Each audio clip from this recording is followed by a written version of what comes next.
감사합니다. 반가운 얼굴들도 보이고 너무 좋은 시간 같아요. 은혜 많이 받고 있죠? 예. 오늘은 갑자기 급하게 나와서 좀 정신없는데 역사를 통해 보는 성경적 세계관입니다. 말씀 하나 있을 거예요. PPT 띄워주시면 말씀 하나 읽고 제가 기도하고 시작하도록 하겠습니다. 자리를 정리해 주시고 말씀 보면요, 다니엘서 2장 21절입니다. 다 같이 한번 읽어볼까요? 다 같이 한번. 준비가 되셨나요?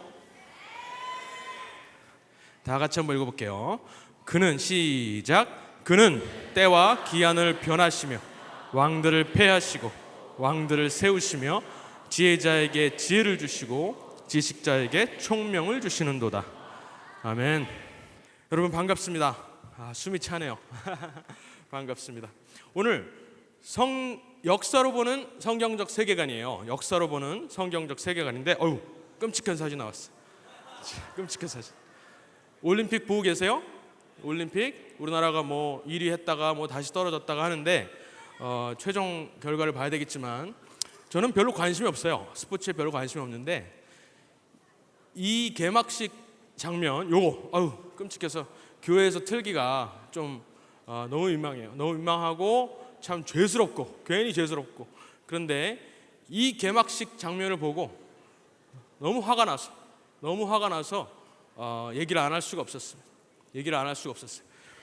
우리 한 달여 캠프에 참석한 사람들이라면 이 사진을 보고 전부 다 의분에 불이 타야 됩니다. 어떻게 저럴 수가 있을까? 전 세계가 모여서 축제를 하는 그런 장소에서 이런 장면을 연출하고, 이런 말도 안 되는 장면을 연출하고 하나님을 조롱하는 그러한 일이 있었어요. 바로 어저께죠. 그저께 뉴스에도 많이 나오고 결국에는 사과를 했습니다. 근데 사과를 하는 것도 상당히 건성적. 그냥 우리는 종교의 자유를 믿으니까 이런 거 어때? 괜찮을 줄 알았어. 이런 식으로 대충 얼머무리면서 사과했는데, 우리는 세상이 왜 이런지 알죠. 그죠? 세상이 왜 이 모양 이 꼴인지 알죠.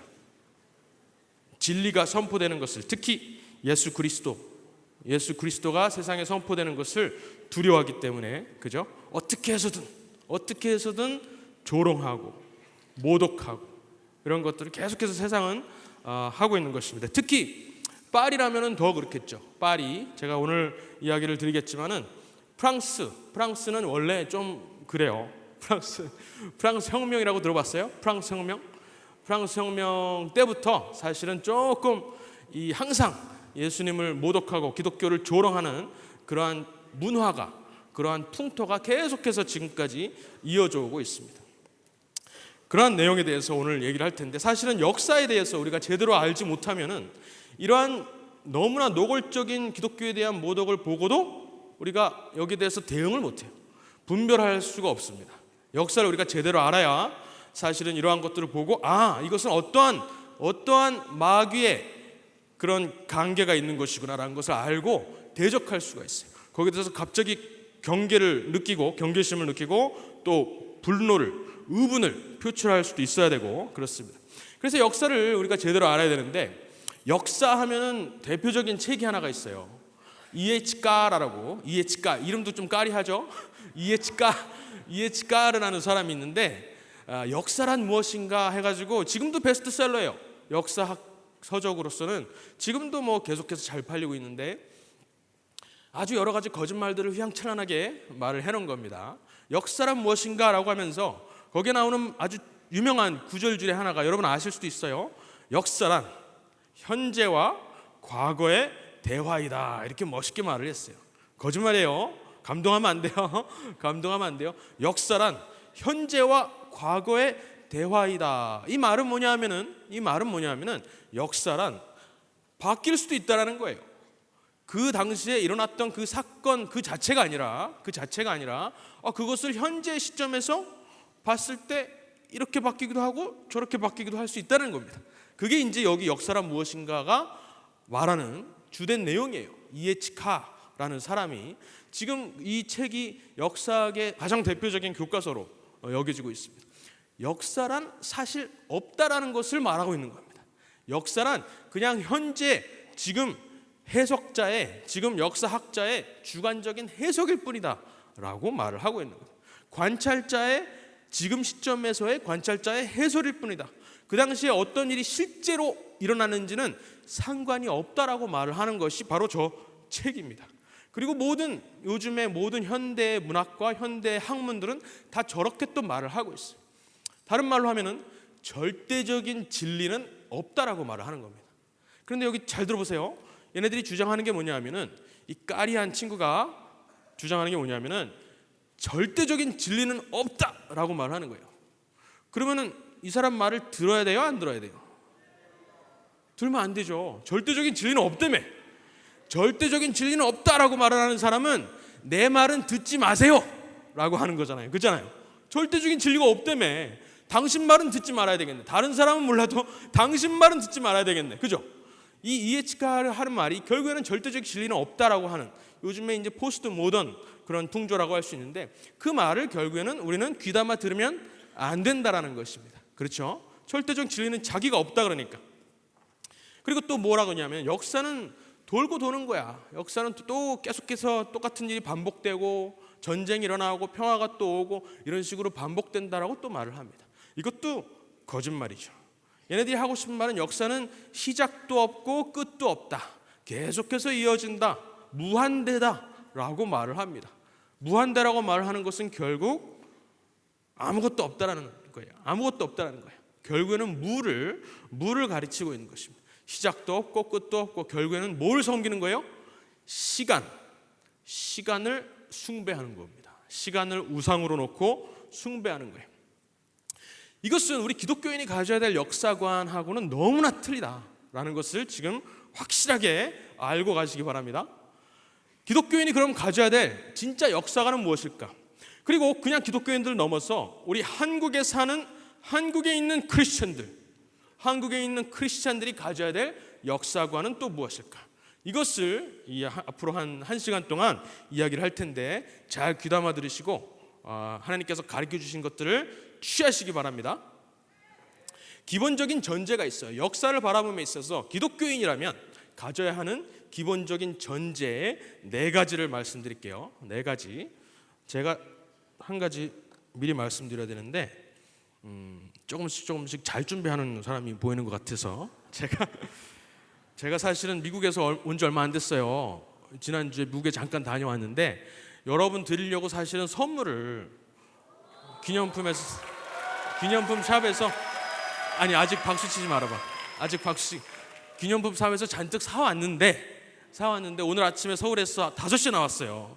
5시에 나오면서 까먹은 거야. 그래가지고 이거 어떡하나, 오면서 내내 다시 돌아갈 수도 없고, 그래서 속상해 할 찰나에 우리 여기 손현보 목사님께서 여기 세계로교회 손현보 목사님께서 나눠드리라고 여기 세계로 카페 상품권을 한 뭉태기를 주셨어요. 한 뭉태기. 우리 손 교수님한테는 안 주신 것 같은데 저한테는 이렇게 주셨습니다. 그래서 요거를 제가 잘 보고 눈이 초롱초롱하게 잘 듣는 친구가 있거나 딱 질문을 하는 친구가 있다면은 이거를 나눠드리도록 하겠습니다. 그렇다면 역사의 기본적인 전제 4가지라 그랬죠. 4가지. 첫 번째 뭐냐면은 역사에는 시작과 끝이 있다는 겁니다. 역사는 결코 무한대가 아니에요. 무슨 어디 자연사 박물관 이런 데 가면은 수억만 년 전 우리가 상상하기도 어려운 그러한 기간들을 내놓고서는 수억만 년 전에 무슨 일이 있었다, 공룡이 어쩌고 저쩌고 가늠도 안 되는 단위를 갖다 내놓고 믿으라고 자신 있게 말을 하고 있어요. 그죠? 자신 있게 말하고 있어요. 근데 그거는 거짓말이에요. 거짓말. 기껏해야 추정일 뿐이에요. 아까 손영광 교수님께서 말씀하셨지만은 기껏해야 우리 인간들의 이론일 뿐이고 추정일 뿐이에요. 이것이 몇 억만 년 전에 무슨 일이 있었어 라고 자신 있게 말할 수 있는 사람이 한 명도 없어요. 한 명도 없어요.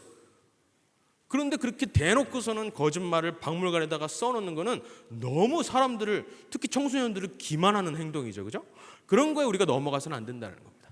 그리고 기독교인이라면 더더욱 뭘 믿어야 되냐면 역사에는 뭐가 있어야 돼요? 시작과 끝이 있어야 된다. 시작과 끝이다. 두 번째, 역사는 기록된 것입니다. 기록된 것. 사람이 생각을 해서 오늘 무슨 일이 있었지라고 기록한 것, 내지는 어저께 무슨 일이 있었는지, 우리 할아버지 시대에 무슨 일이 있었지, 내가 그 말을 구전으로 들었지라고 하면서 기록한 것을 역사라고 말을 합니다. 그렇다면은 자연사 박물관에 가가지고 거기 가서 무슨 화석을 보고서는 몇 억만 년 전에 무슨 일이 있었을 거야 라고 추정하는 거는 역사예요, 아니에요? 아니에요. 역사가 아니에요. 적어도 여기서 말하는 역사는 사람이 자신의 기억이나 부모로부터, 할아버지로부터 들은 내용들을 근거로 해서 기록한 것을 역사라고 말을 하는 거예요. 아주 중요한 포인트입니다. 아주 중요한 포인트. 우리가 역사관을 바로 성립하기 위해서 이 두 가지, 시작과 끝이 있다, 그리고 역사는 기록된 것이다라는 것을 확실하게 믿는 것이 중요해요. 역사가 만약에 기록된 것이라면은 역사는 그렇게 길지 않을 수도 있어요. 생각해 보세요. 역사는 그렇게 길지 않을 수도 있어요. 무슨 말이냐면은 가장 오래된 기록이 언제쯤일까요? 가장 오래된 기록. 우리가 보통 지금까지 발견된 것으로 의하면은 중국에 있다고도 하고 수메르 문명의, 여기 지금의 페르시아 정도 되겠죠? 수메르 문명의 길가메시라는 무슨 점토판에 이렇게 사람들이 기록한 게 있어요. 신화일 수도 있고 여러 가지 이야기들이 적혀 있는 거, 그거일 수도 있고, 또 바빌론의 함무라비의 법전 이런 것도 있죠. 그리고 또 우리한테 뭐가 있어요? 성경책. 누구예요? 성경책 소리 지르는 사람 누구야? 빨리 나와서, 멀리 있지만 나와서 가져가세요. 여기다 둘게요. 지체할 수 없으니까 여기다 둘게요. 지체할 수 없으니까. 성경입니다. 우리한테는 성경이 있어요. 그런데 굳이 사람들이 성경에 너무나 명백하게 말하고 있는 진리를 애써 부정하고 싶어서 여러 가지 추정물을 아까 배웠죠? 손영강 박사님이, 교수님이 말씀하셨던 무슨 고고학자들이 여러 가지 땅을 파고 막 흙먼지 뒤집어 쓰고 하면서 추정해내는 거예요. 왜? 성경에서 말하고 있는 진리를 애써 부정하기 위해서. 증거가 다 거기 적혀 있는데 사람이 직접 기록한 거잖아요. 모세가 아브라함과 이삭과 야곱의 하나님으로는 그런 구전을 통해서 들렸던 것들을, 그런 구전을 통해서 얻은 지식들을 적어 놓은 거잖아요. 그거를 그냥 받아들이면 되는데 그게 싫어서, 자존심이 상해서 땅 파고 여러 가지로 추정하는 겁니다. 화석을 들여다보고 하는 겁니다. 물론 그것도 하나님의 진리를 선포하는 증거가 될 수 있겠죠. 그렇지만은 대부분의 진화학자들이나 고고학자들은 결국에는 하고 있는 일이 뭐냐? 성경의 진리를 부정하기 위해서 그런 짓들을 하고 있다는 겁니다. 역사는 기록된 것이다라고 우리가 두 번째 전제로 삼을 수가 있어요. 세 번째, 역사에는 뭐가 있다? 주인이 있다. 우리는 그 주인이 누군지 알죠, 그죠? 누구다? 이 앞에. 자, 여러 사람이 같이 대답하면 약간 좀 제가 모르는 경향이 있는데, 그래서 더 크게 말을 해야 돼요. 약간 눈에 띄어야 돼요. 됩니다. 제 눈에 띄어야 됩니다. 역사에는 주인이 있다. 그 주인은 하나님이시다. 창조주 하나님이죠. 그런데 한 가지 더 있어요. 네 번째 뭐냐? 그 주인한테는 목적이 있다는 겁니다. 목적. 그 주인한테는 purpose, 영어로는 purpose, 목적이 있다는 거예요. 그 목적은 무엇일까요? 여기 누구예요? 뭐예요? 구원. 어떻게 알았어? 2장. 손 목사님이 막 뿌리랬어요. 막 뿌려도 된다 그랬어요. 구원입니다. 누구의 구원? 우리의 구원. 우리 한 달 안에 모인 사람들, 한 사람들의 구원이 역사의 목적이다라는 거예요. 얼마나 감격스러워요? 창조주 하나님이 이 역사의 주인이신데 그 주인이 우리 한 사람의 구원을 위해서 역사를 이끌고 계시다는 거예요. 이거 사실 되게 감격스러운 내용입니다. 그렇다면 크리스찬에게 역사란 지금까지 다 말을 했지만 한 번 더 검토하면은 창조로 시작해 종말로 끝난다. 그죠? 시작이 있고 끝이 있다 그랬는데 성경적 세계관에서 보면은 시작과 끝은 뭐예요?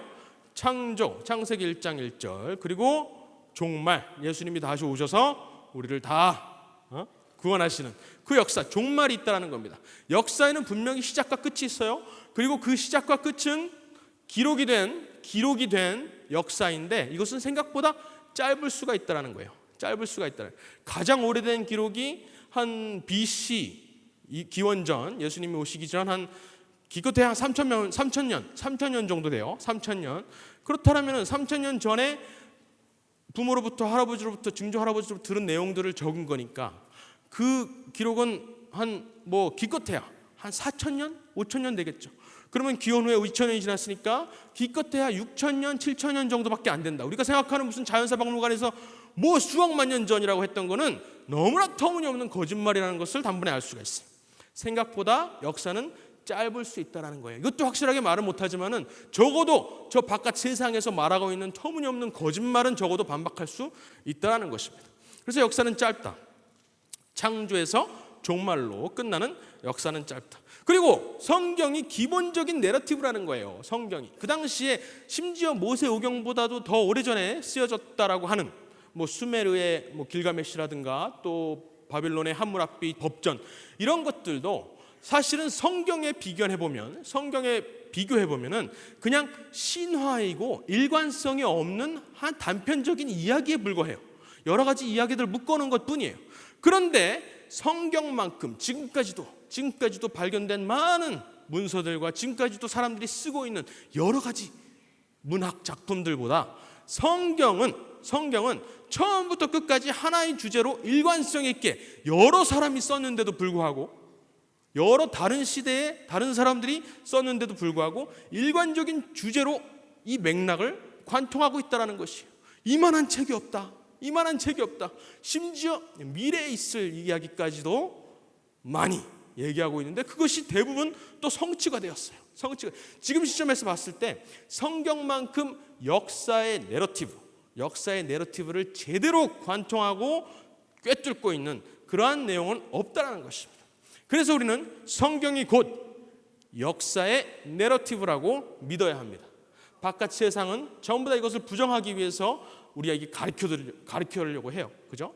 진화론이니 여러 가지 진화론이 아니더라도 역사학을 가르치더라도 역사는 돌고 도는 거야. 수억만 년 전에 무슨 일이 있었어? 라고 함부로 막 짓거리기 시작하는데 우리 기독교인들은 눈에 불을 켜고 성경과 반대되는, 성경의 내러티브와 반대되는 것은 거짓말이다 라고 확실하게 확신을 가져야 됩니다. 아셨죠?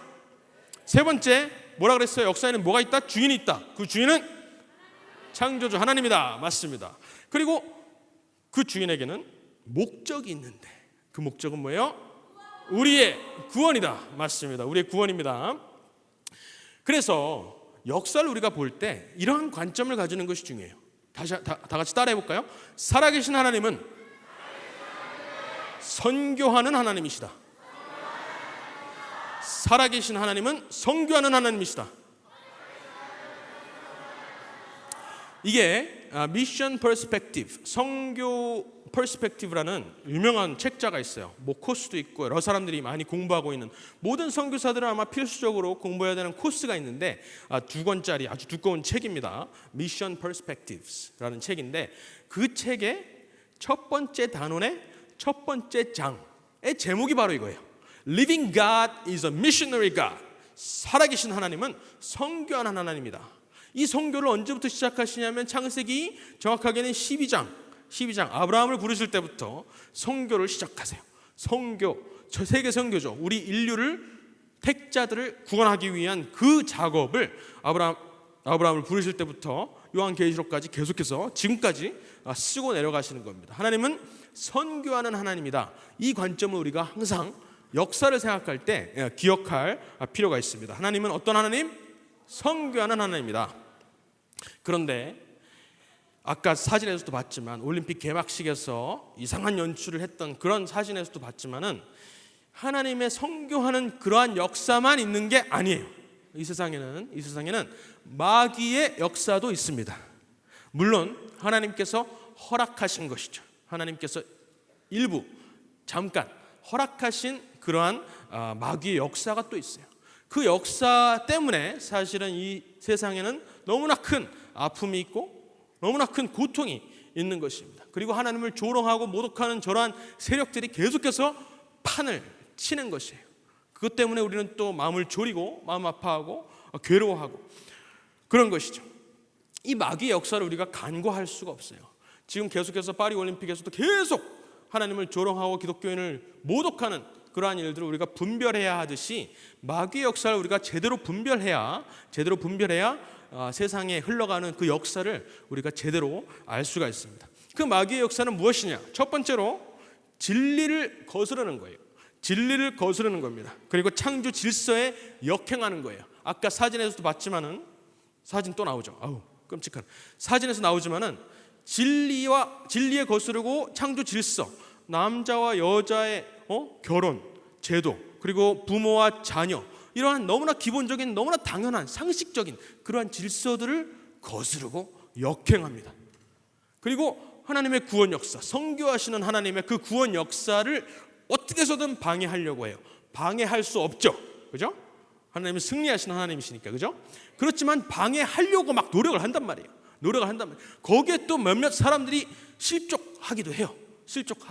그래서 우리가 분별을 해야 되는 것이고, 그리고 무엇보다도 가장 결정적으로 하나님을 대체하려고 합니다. 그것을 아까 말했듯이 진화론이나 이런 데서는 시간이라는 개념, 영원함, 시간이라는 개념으로 신을 대체합니다. 또 정치적으로 봤을 때는 국가, 나라, 정부가 신을 대체하려고 합니다. 그렇죠? 그런 식으로 어떻게 해서든 하나님의 존재를 우리 인간의 이성이나 어떤 철학이나 사조 이런 것들로 대체하려고 한다는 것이에요. 그것이 곧 마귀의 역사다. 그것은 창세기 3장에 시작되죠. 뱀이 하와한테 속삭이는 거예요. 뭐라고 속삭이죠? 사과를 먹어도 안 죽어. 그죠? 사과인지 뭔지 모르지만 사과라고 많이 알려져 있죠. 사과를 먹어도 안 죽어. 뭐라 그러면서 속삭이던가요? 이 친구. 너가 하나님처럼 될 수 있어요. 맞아요. 그렇죠. 하나님처럼 될 수 있어. 너가 하나님처럼 될 수 있다라고 말하는 게 뭐예요? 결국 너가 하나님을 대체할 수 있다라는 말 아니에요. 하나님을 대체할 수 있다라는 거짓말로 처음에 우리 인간을 꼬드겼어요. 그 속삭임이 지금까지도 계속 이어지고 있는 거예요. 하나님이 될 수 있어. 하나님이 존재할 수도 있어. 그렇지만은 그 하나님을 이제 내 지식이, 내 과학주의가 대체할 수 있어 라고 말을 하는 것이 계속해서 지금까지. 그 다음에 뭐죠? 가인, 아벨을 죽이는, 결국에는 그것도 하나님께 예배하는 피를 통해서, 피의 흘림을 통해서 하나님을 예배해야 되는데 그것을 거역하는 것이었죠. 그리고 결정적으로 바벨탑을 쌓았습니다. 바벨탑이 뭐죠? 바벨탑은 결국 성과 대를 하늘 높이 쌓아서 꼭대기를 하늘에 닿게 하여 우리의 이름을 내고 온 지면에 흩어짐을 면하자. 이 말 한마디 한마디가 전부 다 창세기 1장 2장에서 주셨던 하나님의 문화 명령을 거역하는 내용이에요. 자 보세요. 성과 대를 쌓아 꼭대기를 하늘 구름 위까지 닿게 해서 우리가 흩어짐을 면하자. 하나님께서 뭐라 그랬어요? 세상을 정복하고 다스리고, 그죠? 땅에 충만하라고 그러시잖아요. 어디 모여가지고 너희들끼리 살아라 이렇게 말씀 안 하셨잖아요. 땅에 충만하라 그러셨는데 그 내용을 여기서 정면으로 반박하는 내용이에요. 결국에는 세상 최초의 정부라고 불리는 바벨탑은, 세상 최초의 정부라고 불리는 바벨탑은 무엇을 위한 것이었어요? 하나님을 대적하기 위한 것이었다. 하나님을 대체하기 위한 것이었다. 그래서 우리가 자유민주공화국에 살죠. 그리고 모든 정부에 속해서 삽니다. 모든 사람들은 시민권을 가지고 있어요. 어떤 정부에 속해 있어요. 그렇다면 그 정부를 우리가 사실은 경계해야 되는 거예요. 어떠한 정부든지 간에, 심지어 자유민주주의 정부라 할지라도 사실은 그 정부의 원조가 하나님을 대체하고 하나님을 거역하고 하나님을 대적하려는 그런 의도에서 시작되었다는 것을 우리는 항상 기억하고, 정부가 뭐라도 하려고 그러면 일단 경계하고 봐야 됩니다. 정부는 하나님을 대적하는 경향성을 타고난 거예요. 하나님을 대적하는 경향성을 타고난 것이. 그래서 우리는 항상 국가, 정부 이런 것들을 경계하고 하나님의 시선으로 다시 한번 봐야 된다는 것이죠. 그래서 바벨탑이 인류 최초의 정부인데 이것은 신을 대체하기 위한 것이었고 인간이 자기 숭배를 위한 것이었다. 우리 이름을 내자 자기 숭배를 위한 것이었고 하나님 없는 세상을 만들고자 함이었다. 하나님 없는 세상을 만들고자 하는 것이었다라는 것을 우리가 기억해야 됩니다. 그런데 이 바벨탑이 고대에 있었던 바벨탑이 현대에 와서는 프랑스 혁명이에요. 아까 받았잖아, 그죠? 프랑스 혁명이에요. 프랑스 혁명, 지금 파리에서 올림픽을 치르면서 막 하나님을 조롱하고 기독교를 모독하는 그러한 것이 어디에서 나왔느냐 우리가 살펴보면은 이 프랑스 혁명의 정신에서 나왔다라고 할 수가 있습니다. 이것은 1789년이에요. 기억할 필요가 있어요. 1789년에 있었던 프랑스 혁명이 결국 하나님을 대적하는 것이었다라고 우리가 기억하면 좋습니다. 그 당시에 구호가 뭐였는지 아실 거예요. 구호가 뭐였죠? 저기 리버té, égalité, fraternité라고 프랑스 말로 써 있는데 혹시 프랑스 혁명의 구호 아는 사람? 네, 맞습니다. 자유평등 박애 다 들어보셨죠? 가져갔어요. 자유평등 박애인데 라고 알려져 있는데 자유평등 박애라고 알려져 있는데 이게 사실은 잘못된 번역이에요. 잘못된 교과서에서 그렇게 가르쳐주고 있으니까 정답이 맞긴 한데 자유평등 박애가 아니에요. 박애는 뭐예요? charity. 모든 사람을 두루두루 사랑한다 이거 아니에요. 근데 여기서 말하는 fraternity는 박애가 아니에요. 뭐냐면 우애입니다. 우애. 내 형제를 사랑하는 거예요. 형제애 또는 동지애라고 할 수가 있어요. 그렇다면은 자유, 평등, 형제애죠. 그런데 거기서 끝나지 않습니다. 그 당시의 문헌들을 살펴보면은 리버té, 이갈리té, 프라터니테 하고선 뒤에 뭐 하나 더 있어요. 뭐냐면은 울라모트라고 있어요.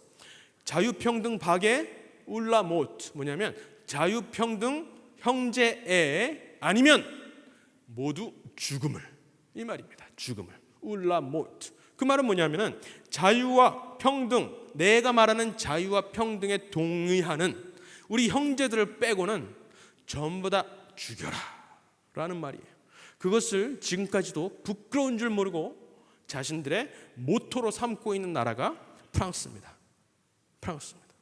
자신들이 마리 앙뚜아네트를 처형했던 것을 너무나 터무니없는 이유로 처형했던 것을 지금도 자랑하면서 올림픽을 열면서 자랑하면서 우리들이 권력을 이렇게 처형시켰어라고 하는 나라가 프랑스예요. 우리가 정말 경계해야 됩니다. 하나님을 모독하는 것이었고 그리스도를 예수님을 조롱하는 이 풍조를 우리가 잘 경계하고 사실은 우리가 분노해야 되는 것이에요. 의분을 품어야 된다는 것입니다. 리버té, 이갈리té, 프라터니테, 울라모트였다. 그 당시에 그래서 실제로 수십만 명을 죽였어요. 방대라고 쳐보세요. 방대라는 프랑스의 시골 마을이 있는데요. 방대라는 곳에서는 전체 인구가 뭐 한 20만 명, 30만 명밖에 안 되는데 거기에서 그 전체 인구의 80%를 죽였어요. 아직까지도 건축 현장에서 아직까지도 두개골이 발견이 돼요. 그 두개골은 어린 아이들, 아기들, 여성들, 노인들 할 것 없이 다 죽였다라는 것이 지금도 발견이 되는 거예요. 지금도 프랑스 혁명 당시의 유골이구나. 이런 것들이 이런 현실이 너무나 적나라하게 드러나는데도 불구하고 일말의 반성도 없이 파리 올림픽을 열면서 우리가 이런 프랑스 혁명을 일으켰어라고 자랑하는 나라가 프랑스라는 것이. 이거에 대해서 우리는 정말 경각심을 가지고 분별해야 됩니다. 그 당시에 아까 뭐랬죠? 바벨탑은 하나님을 대체하는 것이고 하나님 없는 세상을 꿈꾸는 것이 바벨탑이라고 그랬죠. 프랑스 혁명이 그랬다라는 거예요. 어떻게 알 수 있느냐? 그 당시에 프랑스 혁명가들 중에서도 뭐 자코뱅 이런 사람들 알죠? 이런 사람들 또 뭐 로베스피에르 이런 사람들 중에서도 가장 급진적인 혁명가들이 있었는데 그들은 스스로를 뭐라고 불렀느냐? 그들 중에는 우리가 잘 알 수도 있는 프랑스와 노엘 바베프라는 사람이 있고요. 또 실뱅 마레샬 이런 사람들이 있어요. 마레샬. 지금 한번 쳐보세요. 마레샬 이렇게 치거나 바베프 이렇게 치면은 어떤 문서들이 나오는지 알아요? 한국말로 저기 노동자 연대에서 바베프 너무나 훌륭한 혁명가라고 하면서 찬양하는 내용들이 나옵니다. 찬양하는 내용들이 나옵니다. 근데 이 사람들 마레샬이나 바베프나 이런 사람들이 스스로를 뭐라고 불렀냐면 HSD, 영어로는 HSD, 프랑스로는 라시 SD라고 하는 별칭으로 스스로를 불렀어요. 이것이 뭐냐면은 하나님 없는 인간이라는 뜻이에요. 롬상스듀, 프랑스 말로 롬상스듀는 하나님 없는 인간이라는 표현이에요. 하나님 없는 인간이야. 우리는 스스로의 정체성을, 이 바베프랑 마레샬은 하나님 없는 인간 세상을 우리는 만들 거야 라고 하면서 서로 속삭이면서 자신들의 정체성을 공고히 했다라는 것입니다. 누가? 프랑스 혁명가들 중에서도 가장 급진주의적이었던 그러한 사람들이 결국에는 하나님 없는 세상을 꿈꾸기 위해서, 만들기 위해서 프랑스 혁명을 일으켰다라는 사실을 여기서 알 수가 있습니다. 그래서 그 당시에 교회를 전부 다 탈바꿈을 시켰는데 그 흔적들이 아직도 남아 있어요. 지금 프랑스에 한번 여행 가보면은 오래된 교회 건물들을 자세히 한번 들여다보세요. 거의 대부분의 교회는 이런 흔적들이 남아 있습니다. 교회의 이름을 지우고 거기에다가 뭐라고 썼냐면은 Temple de la Raison et de la Philosophie, Temple of Reason and Philosophy. 이성과 인간 이성과 철학의 신전이라고 다 바꾸는 거예요. 실제로 아직까지도 이런 흔적들이 많이 남아 있다는 겁니다. 프랑스 여행 가면은 꼭 한번 챙겨서 보세요.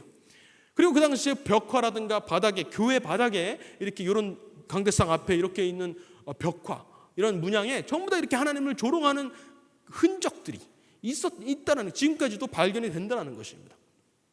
이런 내용들을 우리가 분명히 알아야 된다는 것이에요. 프랑스 혁명은 너무나 무시무시한 것이었고 수십만 명을 죽였기 때문에 무시무시한 것도 있지만은 하나님을 대적하고 예수님을 조롱하는 것이었기 때문에 무시무시한 거고 우리가 무서운 줄 알아야 된다는 것입니다. 프랑스 혁명이 낳은 괴물들이 많이 있어요. 대표적으로는 뭐가 있냐면은 마르크스주의, 공산주의가 있습니다. 공산주의가 결국 프랑스 혁명에서 태동을 해서 1848년에 마르크스에 의해서 태어났다고 할 수가 있는데, 이 공산주의가 낳은 괴물들이 있어요. 소련이 있고요, 북한이 있고요, 또 지금의 중국, 맞습니다. 중국이 있어요.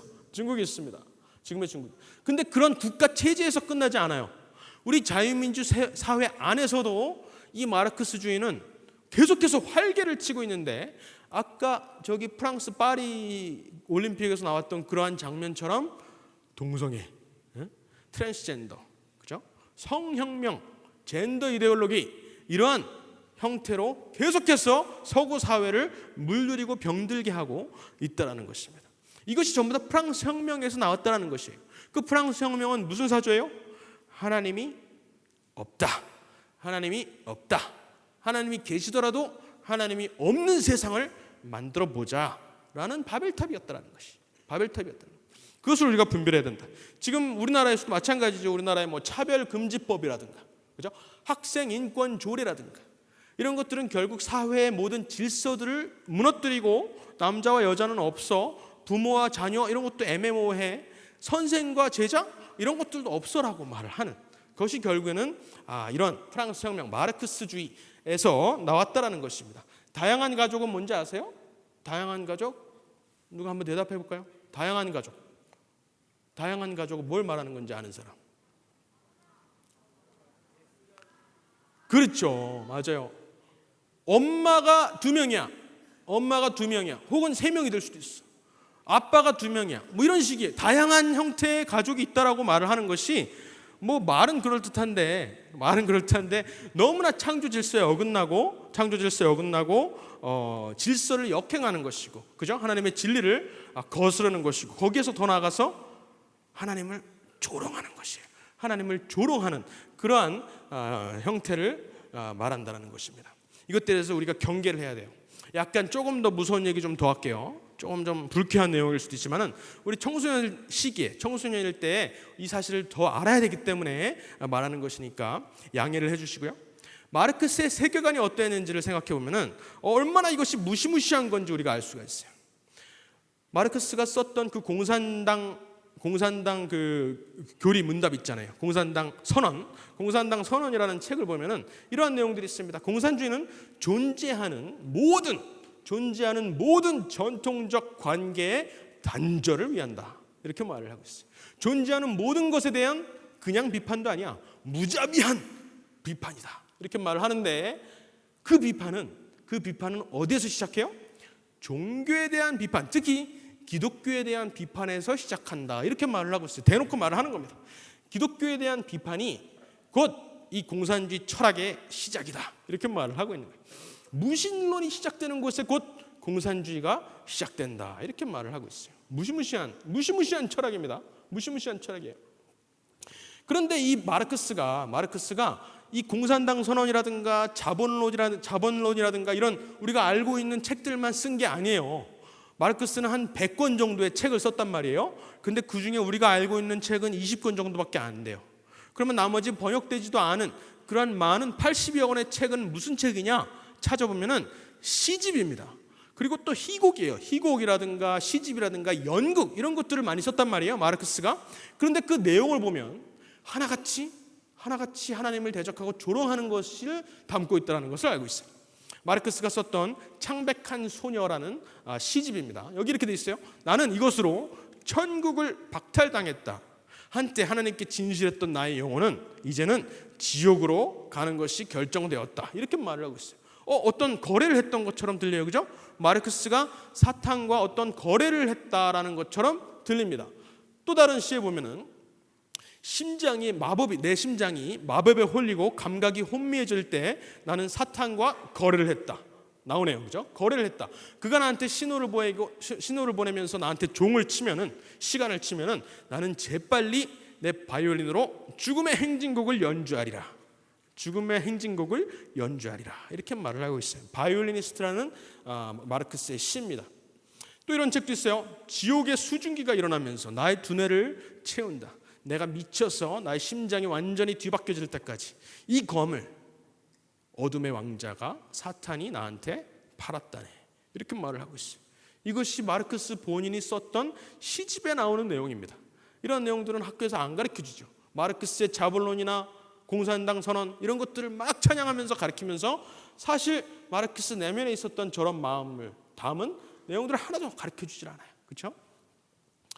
더 심각한 내용은 뭐냐면요. 울라넴이라는 희곡이 있습니다. 완성되지 않은 희곡이에요.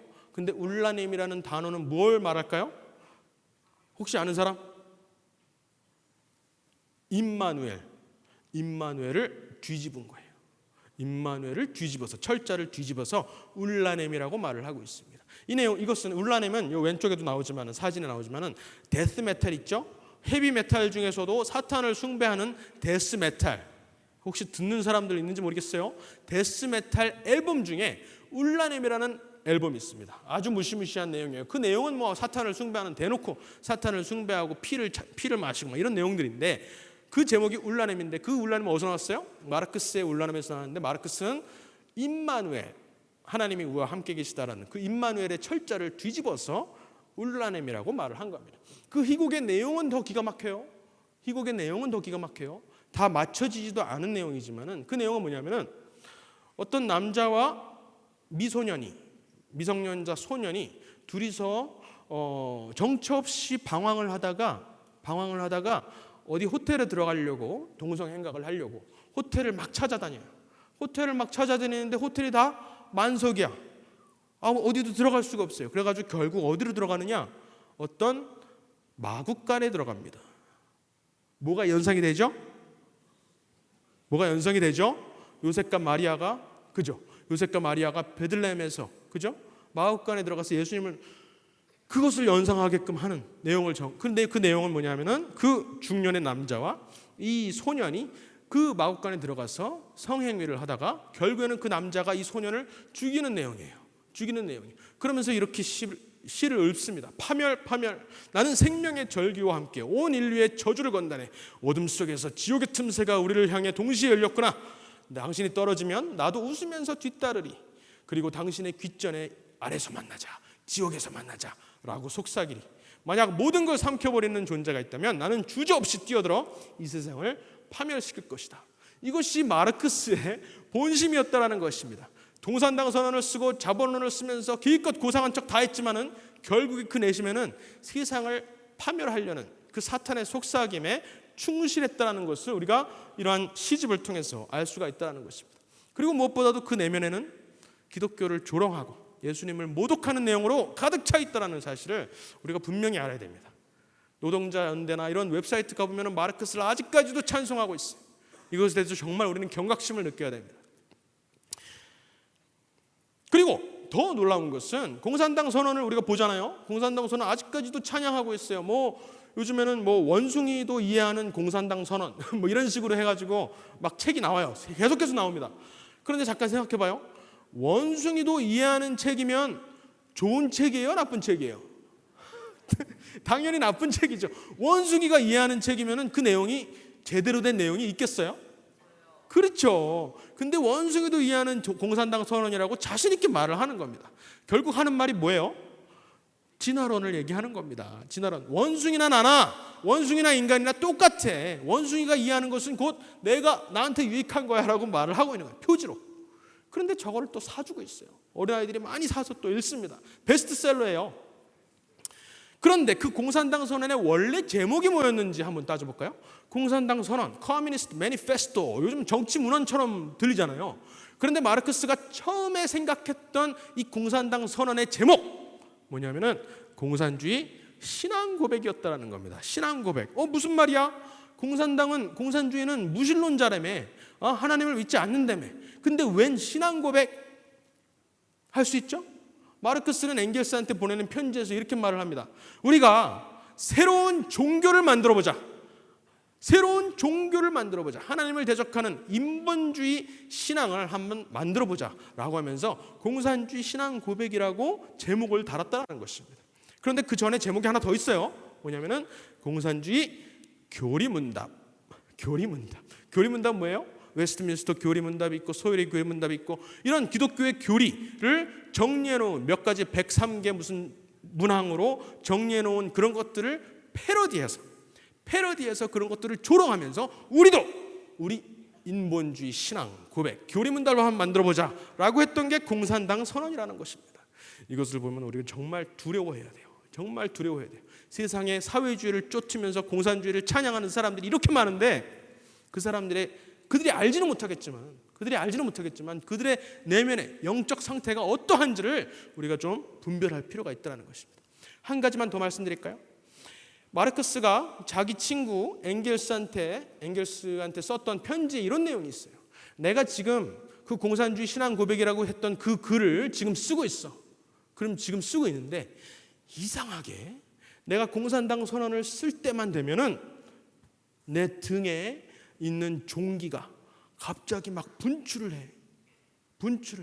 너무 고통스러워서 미치겠어. 이렇게 말을 하는 거예요. 자기가 쓰고 있는 겁니다. 원래 마르크스는 온몸에 종기가 많았어요. 결코 씻지도 않고 엄청나게 냄새가 많이 나는 거라고 많은 사람들이 증언을 하고 있습니다. 그런데 그 종기들이 이 공산당 선언을 쓸 때 유독 막 등에서 분출을 한다는 거예요. 그것을 자기가 고백하는 겁니다. 마르크스를 폄하하려고 하는 말이 아니라 마르크스 본인이 고백을 하는 내용이 공산당 선언을 쓸 때만 되면은 내 등에서 막 그 종기들이 막 분출을 하고 고름이 막 튀어나온다는 겁니다. 그렇게 어떤 영적인 흐름이 어떤 영적인 맥락이 지금 여기에서 일어나고 있는지 여러분 감이 오시죠? 이것은 사탄이 마르크스를 이용해서 이 공산당 선언을 쥐어짜내는 겁니다. 세상을 파멸할 사조를 지금 마르크스를 통해서 짜내고 있다는 것을 하나의 사례를 통해서 알 수가 있습니다. 그렇게 무서운 책이 바로 공산당 선언이라는 것이죠. 그래서 레이건 대통령은 이렇게 말을 했어요. 공산당 선언을 읽은 사람들은 진짜 공산주의자가 될 수가 없다. 이렇게 말을 해요. 그죠? 이렇게 말을 해요. 그리고 폴 캥구르라는 레이건 11이라는 책을 쓰셨던 폴 캥구르 교수는 이렇게 말을 합니다. 공산주의자는 마르크스의 책을 읽은 사람이 아니라 안 읽어본 사람이다. 왜냐하면 마르크스의 저작을 읽어본 사람이라면 도저히 무서워서 지가 떨리고 너무 경악할 만한 내용들이 많아서 결코 공산주의자가 될 수 없기 때문이다. 이렇게 말을 하고 있어요. 그런데 지금 무슨 원숭이가 이해하는 공산당 선언하면서 지금도 교보문고에 가면 버젓이 팔리고 있다는 사실에 우리는 경악을 해야 되고 정말 분별을 해야 됩니다. 그리고 파리꼬민, 지금 올림픽이 열리고 있는 그 파리에서 파리꼬민이라는 공산당 선언에 입각해서 한번 도시를 건설해보자라고 했던 게 파리꼬민이에요. 파리꼬민. 그런데 그 꼬민의 구호가 뭐였을까요? 그 구호가 하나님을 증오하는 것이 곧 지혜의 근본이다. 시편에 있는 말씀을 그대로 뒤집어가지고 말을 하는 겁니다. 하나님을 경외하는 것이 아니라 하나님을 증오하는 것이 곧 지혜의 근본이다라고 성경의 진리를 아까 뭐라 그랬죠? 역행해서 뒤집어서 말을 계속해서 하는 것입니다. 기독교를 조롱하고 예수님을 모독하는 내용들을 계속해서 쏟아내고 있는 것입니다. 그래서 그러한 공산당 이론에 입각해서 세워진 나라, 레닌의 소련, 이런 나라들을 보면은 전부 다 기독교를 말살시키기 위해서 모든 것들을 동원하는 것을 우리가 알 수가 있어요. 심지어 우리나라 박정희 대통령이 경제 5개년 계획 이런 거 했듯이 소련에서는 무신론 5개년 계획 이런 것들을 세워서 아주 체계적으로 교회를 어떻게 하면 더 확실하게 박살낼 수 있을 것인가 라고 연구를 하고 시행을 했다는 것이죠. 심지어 군대를 하나 새로 창설을 했어요. 군대를. 그 군대 이름이 뭐냐면 League of Militant Godless, 하나님 없는 군대, 하나님을 대적하는 군대, 이런 식으로 군대를 만들어가지고 교회를 파괴하는 일을 했다는 것입니다. 근데 교회를 가서 그냥 교회를 불태우거나 하면 되는데 그냥 불태워서 없애지도 않아요. 교회를 그냥 놔두고 교회에 있는 성직자들과 수녀들을 다 끌어다가 아주 잔인하게 죽이고 고문을 하고 말살을 시키는 겁니다. 정말로 체계적으로 교회를 파괴하는 그런 내용들을 우리가 볼 수가 있습니다.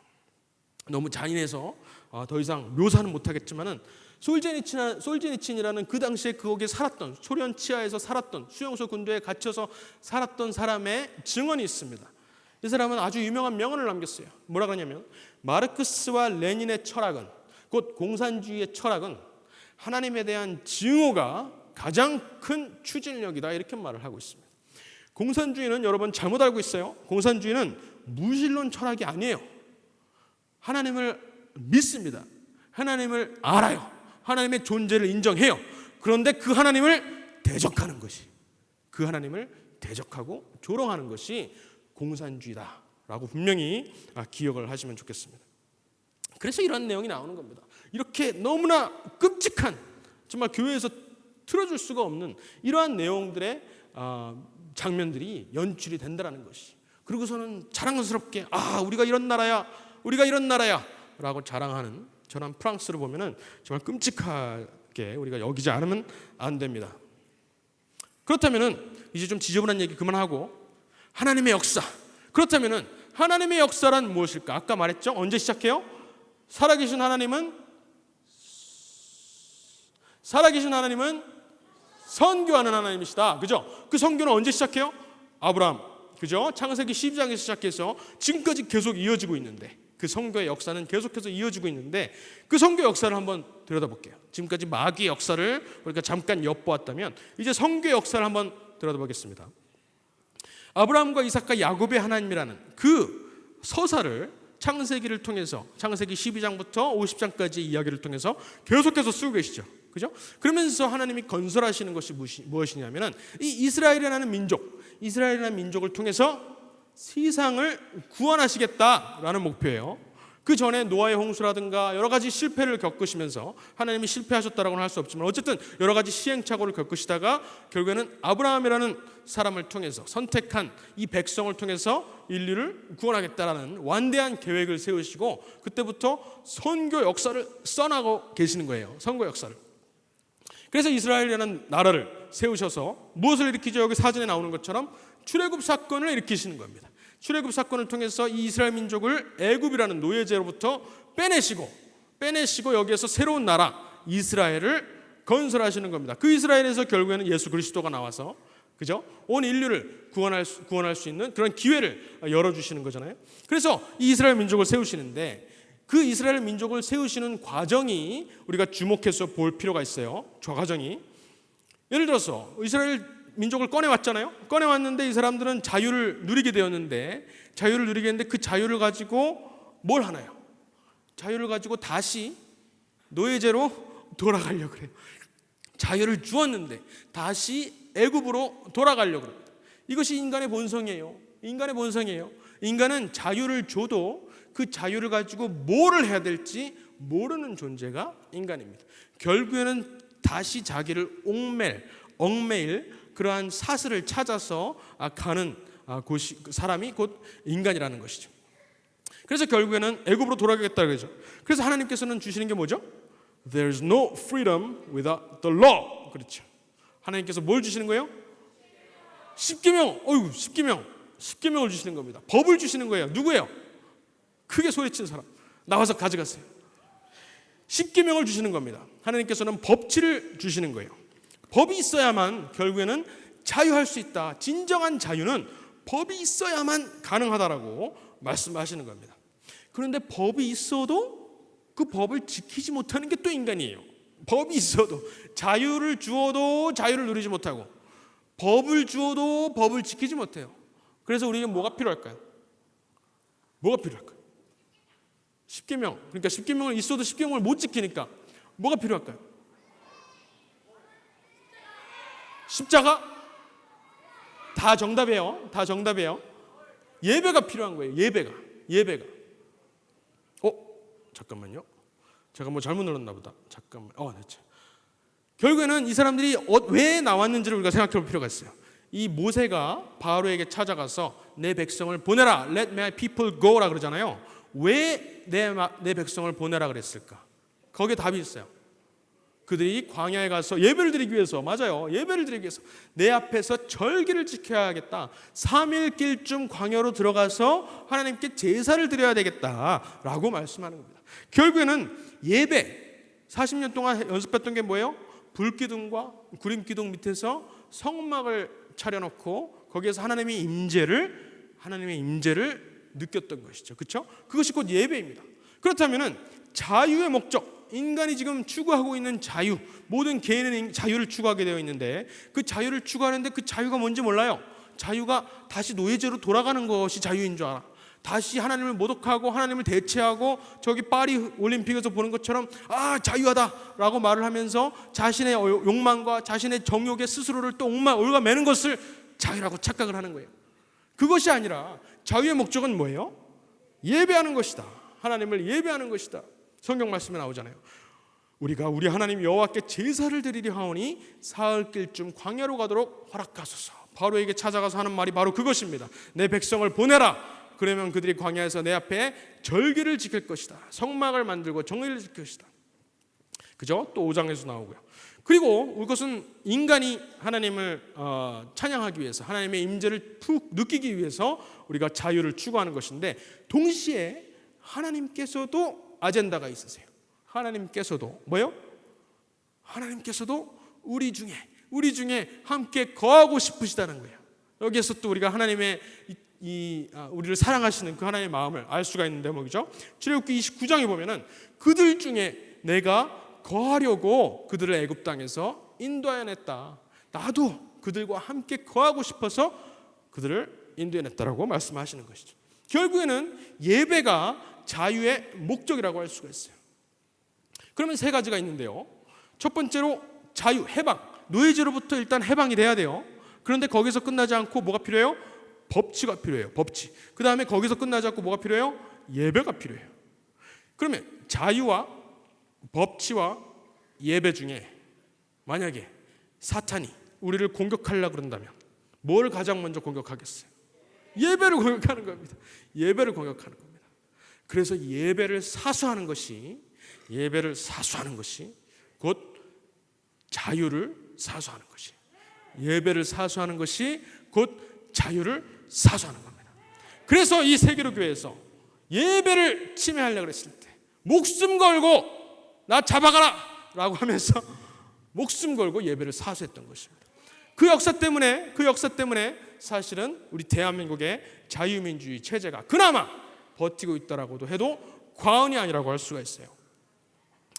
그래서 자유와 법치와 예배가 중요하다. 그 중에서 제일 먼저 예배가 중요하다는 것입니다.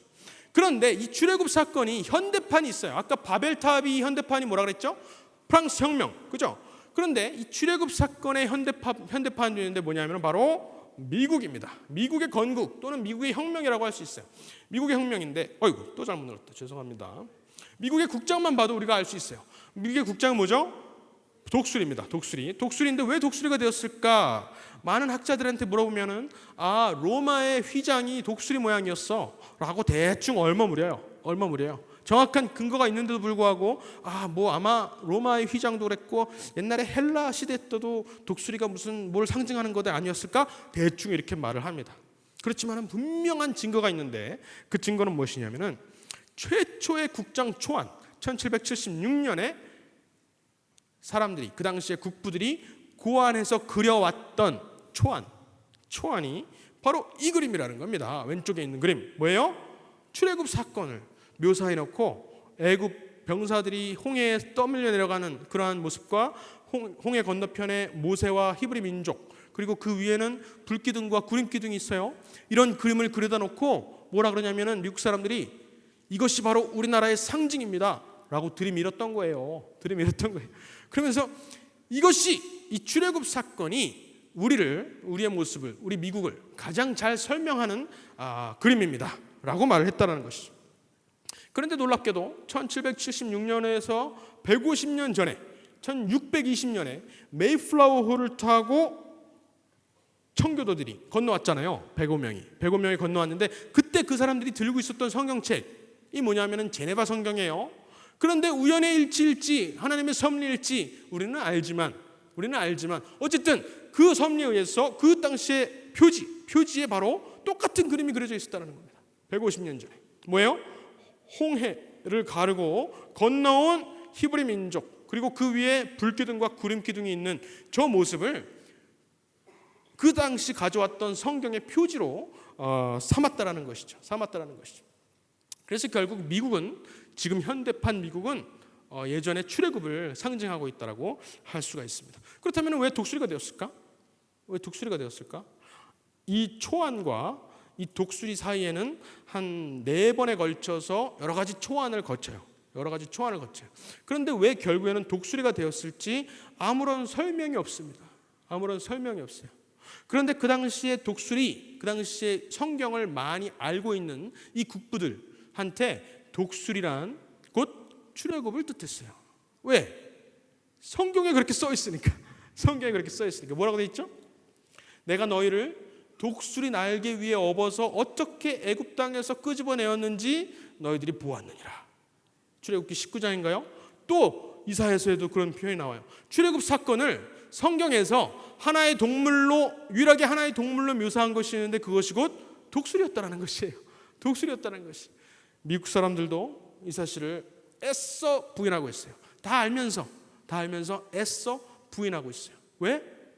성경을 인정하기 싫어서, 성경의 진리를 인정하기 싫어서 이 사실을 교과서에서도 다 빼놓고 박물관에서도 빼놓고 학생들한테 가르치지 않고 있다는 사실입니다. 이러한 사실을 우리가 바로 잡아야 돼요. 그래서 역사를 우리가 제대로 알아야 돼요. 역사를 제대로 알아야 나라를 지킬 수가 있습니다. 그거에서 끝나는 것이 아닙니다. 그 당시에 미국의 국부들이 참고했던 문헌들 이런 것들을 보면은 가장 많이 뭘 참고했냐고 볼 수 있냐면은 성경책을 많이 참고했던 것을 실제적인 데이터를 통해서 알 수가 있습니다. 그 당시에 가장 많이 인물로 따지면은 가장 많이 참고했던 인물이 모세예요. 두 번째로 많이 인용했던 인물이 바울입니다.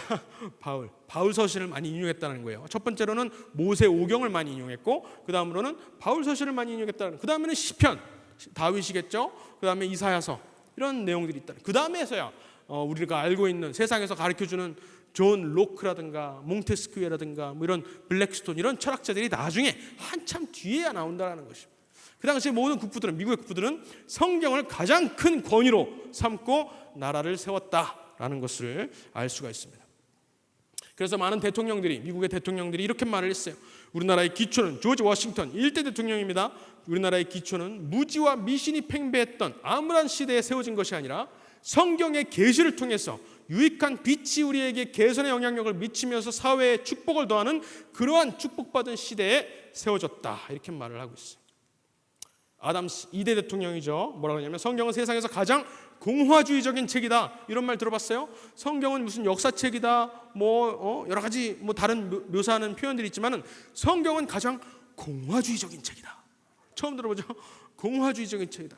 성경은 가장 심오한 철학과 가장 완벽한 도덕, 그리고 가장 섬세한 정책을 담고 있다, 이렇게 말을 하고 있습니다. 놀라운 표현입니다. 계속해서 그런 말들이 많은데 웹스터도 말했고요. 넘어가겠습니다. 벤자민 프랭클린이 이렇게 말했어요. 성경은 신문과 더불어 미덕과 도덕과 시민의 자유를 지탱하는 제1의 원천이다.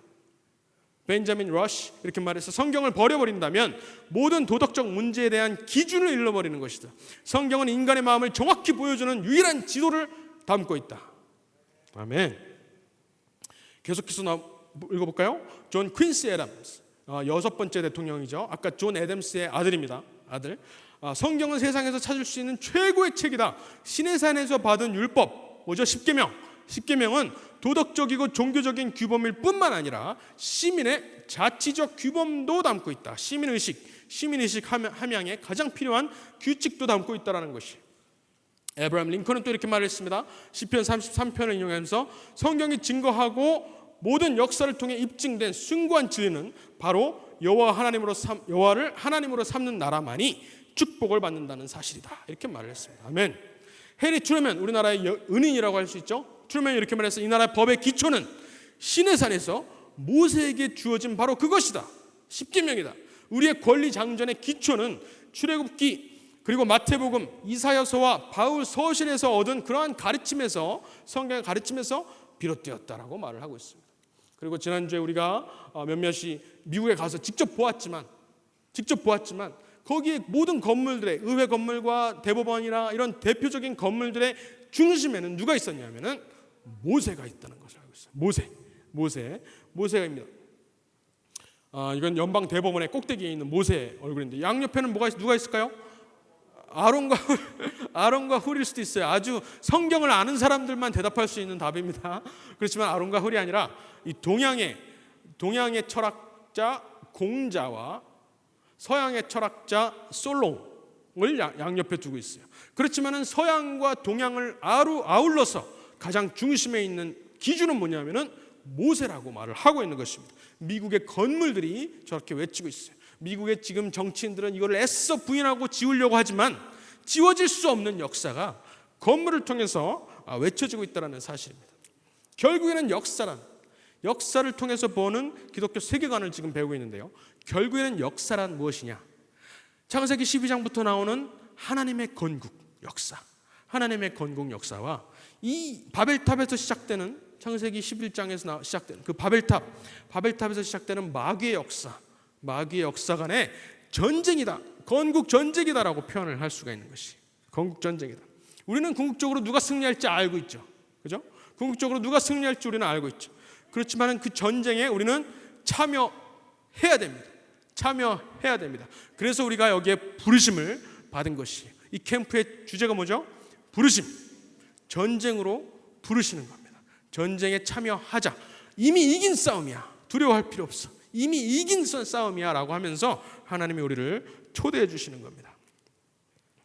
생략하고 넘어간다면 이 1776의 자유라고 할 수 있는데 1776년이니까 1776의 자유, 이 미국의 자유, 미국의 질서가 과연 어디로 넘어왔을까를 생각해 보면은 전 세계에 많은 나라들이 있지만은 정말 유일하게도 우리 대한민국으로 왔다라는 사실을 우리가 부인할 수가 없다는 거예요.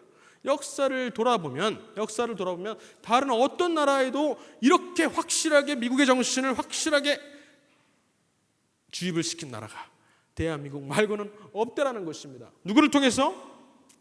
이승만 대통령을 통해서 이 나라가 출애굽을 닮은 그러한 나라로 태어났다라는 것을 역사가 가르쳐주고 있다는 것입니다. 선교사들의 어떻게 이 나라에 들어왔고 견미단이 가고 견미단이 우연히 하나님의 섭리라고 우리는 알고 있지만은 어쨌든 우연히 가우처라는 목사를 만나서 가우처가 이 견미단을 보고 조선에 선교가 되고 있을까라고 하면서 성교의 문을, 조선의 성교의 문을 열어 제끼고, 그 다음에부터 누가 들어와요? 알렌 선교사, 또 아펜젤러, 이런 선교사들이 쏟아져 들어오는 그런 놀라운 역사. 심지어 선교사들이 들어오기도 전에 교회가 먼저 생겨요. 존 로스를 통해서 세례를 받은, 만주에서 세례를 받은 사람이 서상륜, 이런 사람들이 들어와서 소래교회를 먼저 세우는 그런 놀라운 역사들이 이 대한민국 땅에서 펼쳐졌다는 것이. 그리고 아펜젤러 선교사를 통해서 누가 키워져요? 이승만 대통령이 키워지고, 한성 감옥에서 이승만 대통령은 정말 절체절명, 죽을 위기에 처했을 때 하나님을 만나고 거기에서 회심하고 나라를 하나님께 드리는 놀라운 역사를 썼다라는 것입니다. 이런 나라가 전 세계 어디를 찾아봐도 없다라는 것이에요. 이 나라가 너무나 놀랍게 축복을 받았다라는 사실이에요. 왜 그럴까? 왜 무슨 이유로 우리에게 이렇게 놀라운 축복을 주셨을까? 우리에게는 소명이 있다라는 것이에요. 우리를 부르신다라는 겁니다. 우리를 쓰기 위해서 하나님의 놀라운 선교 역사, 그 선교하시는 하나님께서 우리를 그 선교 역사에 아주 중요한 역할을 하도록 우리를 부르신다라는 것입니다. 많은 이야기가 있지만 생략해 보도록 하겠습니다. 그래서 나라를 세울 때 1948년 5월 31일 날 이렇게 시작하는 겁니다. 대한민국 독립민주국 제1차 회의를 여기서 열게 된 것을 우리 하나님께 감사해야 할 것입니다. 어떤 종교를 가지고 있든지, 어떤 사상을 가지고 있든지 우리가 오늘을 당면해 가지고 하나님께 감사하지 않을 수가 없습니다. 이것은 우리의 힘으로 된 것이 아닙니다. 프랑스 혁명과 얼마나 달라요? 마리 앙뚜아네트 목을 치고 단두대로 수많은 성직자들의 목을 가르면서 우리가 이 세상을, 이 혁명을 뒤집었다라고 찬양했던 저 자만하고 오만한 저 행태와 얼마나 달라요. 이 조선이 시작된, 대한민국이 시작됐던 그 역사는 프랑스 혁명과 차원이 다른 미국 혁명과 견줄 수 있는 그런 놀라운 출애굽 역사라고 할 수가 있는 것입니다. 그러므로 우리는 하나님 앞에 하나님께 감사드리지 않을 수가 없습니다. 이은영 목사님, 종로구 의원으로 당선되신 이은영 목사님 나오셔서 대표 기도로 이 나라를 시작하겠습니다, 이렇게 시작했다는 것입니다. 놀랍죠? 그런데 문제는 이것이 반쪽 건국이었다는 것이에요. 반쪽 건국이었다. 북한도 생각해서, 북한도 머릿속에 감안을 해서 사실은 의석수를 넓혔죠. 근데 북한에서 선거가 일어날 수 있었어요, 없었어요?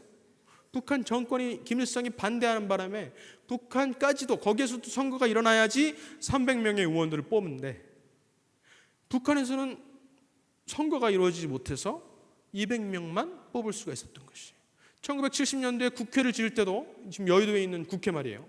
여의도에 있는 국회를 지을 때도 통일될 때를 생각해서 일부러 크게 지었어요.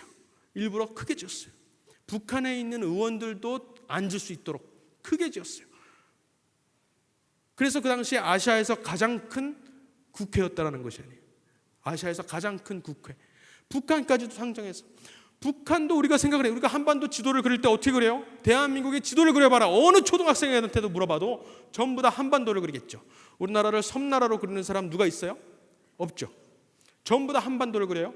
그런데 똑같은 애들한테 우리나라의 인구가 몇만 명이니? 라고 물어보면 뭐라고 대답하죠? 5천만 명.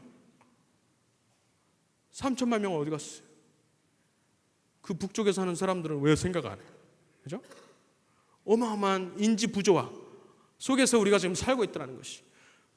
우리나라는 북한을 포함한, 북한의 동포들까지도 포함한 대한민국인데 지금 북한의 동포들은 싹을 잊어버리고 우리나라 잘 산다, 올림픽에서 1위 했다, 2위 했다 이러고 있는 것이에요. 우리나라는 반쪽 국가입니다.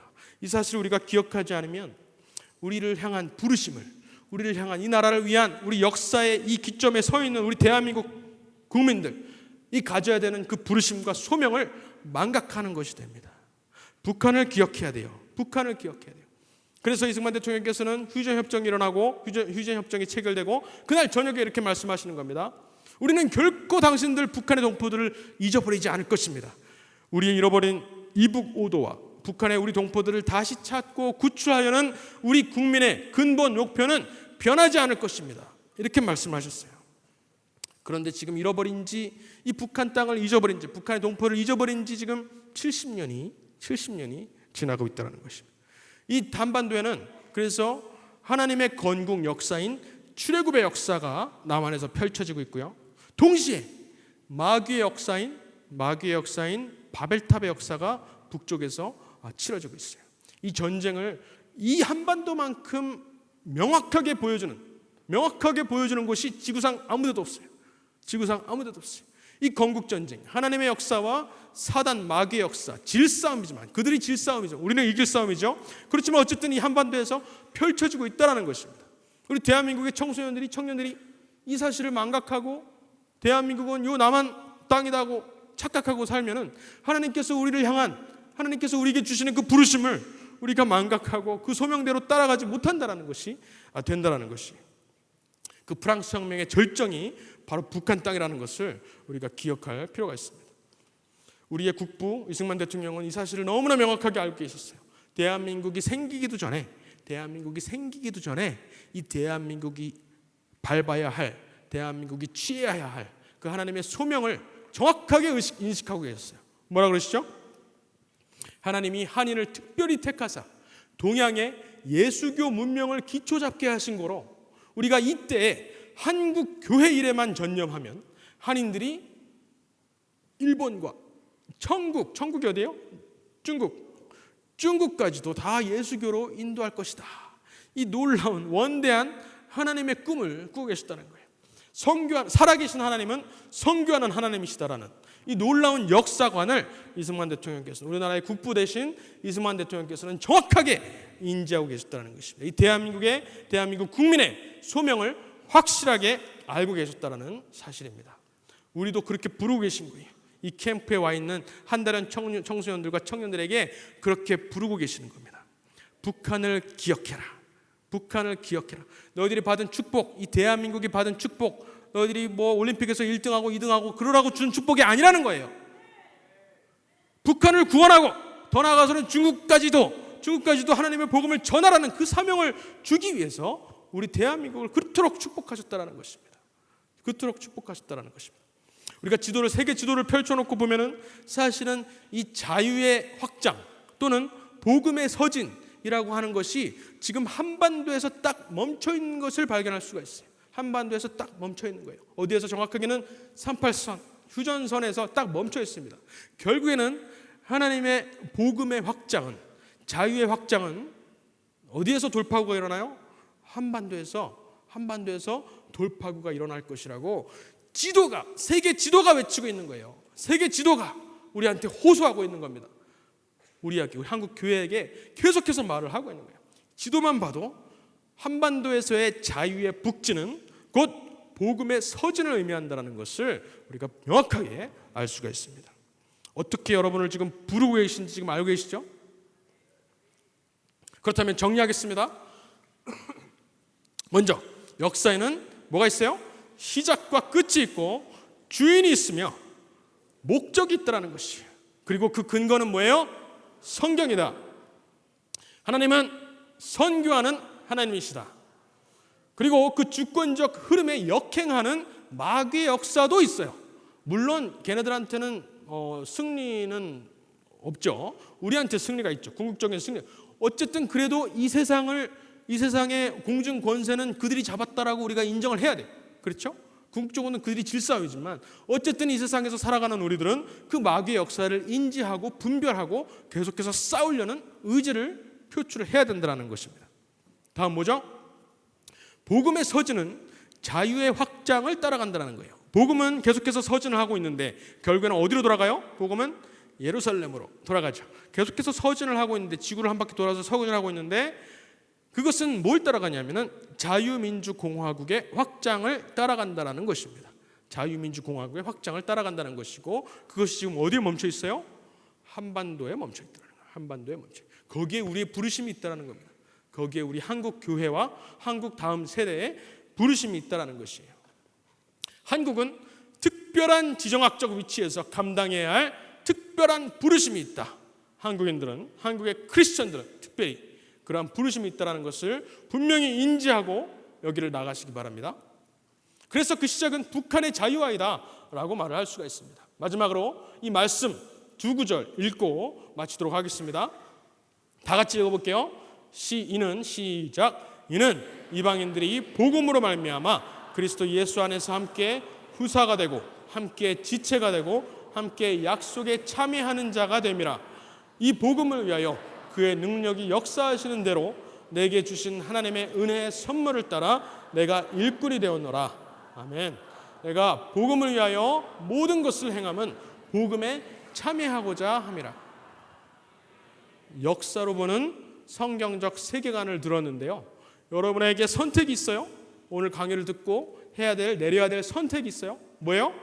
역사는 흘러가는데 거기에 방관자가 될 것이냐, 아니면은 역사는 흘러가는데 그 역사에 참여하는 참여자가 될 것이냐. 후자를 선택하는 여러분이 되기를 간절히 기도합니다. 강의를 마치도록 하겠습니다. 감사합니다.